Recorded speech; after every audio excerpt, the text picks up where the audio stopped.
जय भीम नमो बुद्धाय। मी गायिका दीदी अंजली भारती। काल मी अचानक यूट्यूब चॅनल खोलून बघितलं सकाळी, तर माझा एक व्हिडिओ सर्व राष्ट्रीय चॅनलवर एक व्हायरल होत होता। भाजपचे रोजंदारीवर ठेवलेले काही कार्यकर्ते त्या टीका टिप्पणी करत होते आणि त्याचबरोबर स्वघोषित महिला त्या सुद्धा मला त्याच्यावर खूप टीका टिप्पणी त्यांच्या चालू होत्या।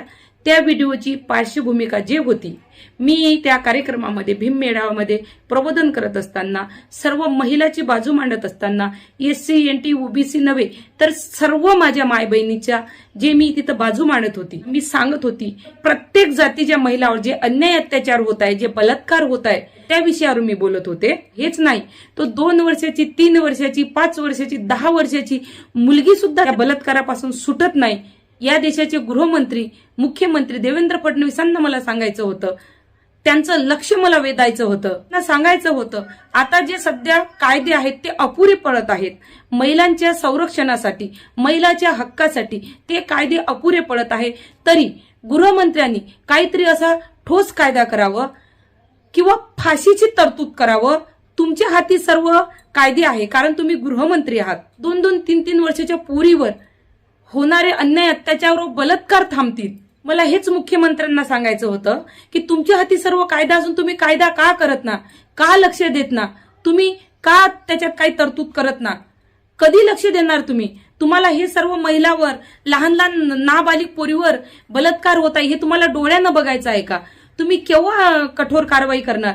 केव्हा तुम्ही कायदा सक्त करणार? तुम्ही सक्त करत ना, कारण एक दिवस ह्या मुलीवर, बायांवर, पोरींवर बलात्कार होता होता एक दिवस तुमच्या पत्नीवर सुद्धा बलात्कार होऊ शकते, तेव्हा सक्त कायदा करणार आहात का? बोलण्याच्या ओघामध्ये देवेंद्र फडणवीस यांच्या पत्नीवर तुम्ही बलात्कार करा हा शब्द चुकून माझ्या तोंडातून निघालेला आहे, चुकून निघालेला आहे आणि तो योग्य नाही याची मला जाणीव झालेली आहे।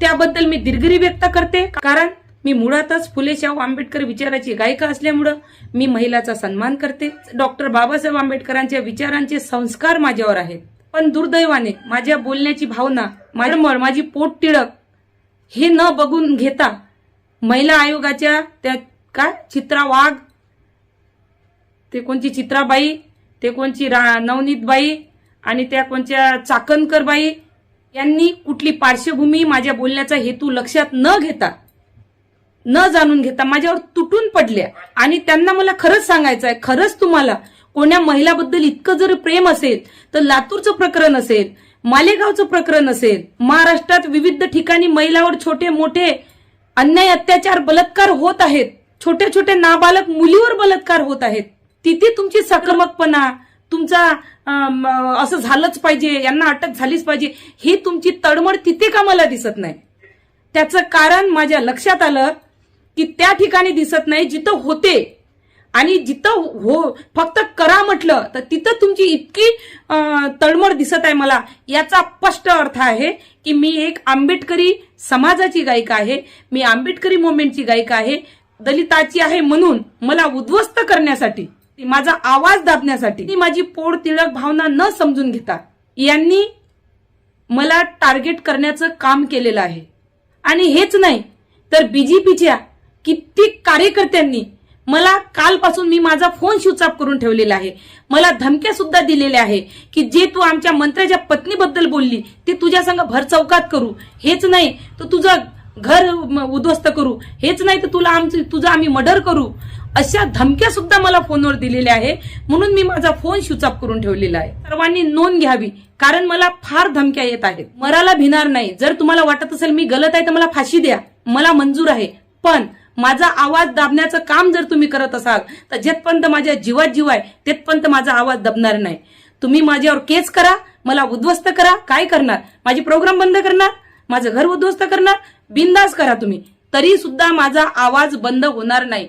जिथे जिथे महिलावर अन्याय अत्याचार होईल तिथे तिथे ही अंजली भारती उभी राहिल्याशिवाय राहणार नाही। भविष्यात ज्यांनी ज्यांनी मला टार्गेट केलं, जे माझ्यावर तुटून पडले, जर माझ्या जीवाला काही झालं तर हे सर्व जबाबदार राहणार आहेत, कारण याच्यामध्येही तुम्ही जातीवाद करत आहात, याच्यामध्येही तुम्ही जातीवाद आणला। जर जातीवाद नसता तर त्या प्रत्येक माणसावर तुटून पडल्या असत्या ज्यांनी छोट्या छोट्या मुलीवर बलात्कार केले, पण तुम्ही तसं नाही केलं. मी फक्त बोलले तर माझ्यावर तुटून पडले, आणि जो करतात त्यांचं नाव सुद्धा तुम्ही घेत ना. म्हणून या सर्व बीजेपीच्या बायांना मला सांगायचं आहे, काय करायचं माझं करा तुम्ही, मी घाबरणारी नाही. जय भीम, नमो बुद्धाय, जय शिवाजी, जय महाराष्ट्र, जय